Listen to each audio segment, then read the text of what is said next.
ಸರ್ಜಾ ಅವರ 7ನೇ cinema criminal title ಅನಾವರಣಗೊಂಡಿದೆ. ರಚಿತಾ ರಾಮ್ ನಾಯಕಿಯಾಗಿ ಧ್ರುವ ಜೊತೆ ಕಾಣಿಸಿಕೊಳ್ಳಲಿದ್ದಾರೆ.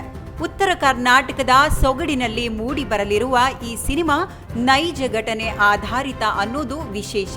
ಧ್ರುವ ಸರ್ಜಾ ಹೋರಿ ಶಿವ ಪಾತ್ರದಲ್ಲಿ ನಟಿಸಲಿದ್ದಾರೆ.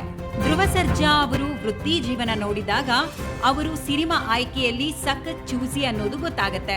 ವರ್ಷಕ್ಕೆ 1 ಸಿನಿಮಾ ಮಾಡಬೇಕು ಅಂತ ಟಾರ್ಗೆಟ್ ಇಟ್ಕೊಂಡು ಚಿತ್ರ ಮಾಡುವವರಲ್ಲ.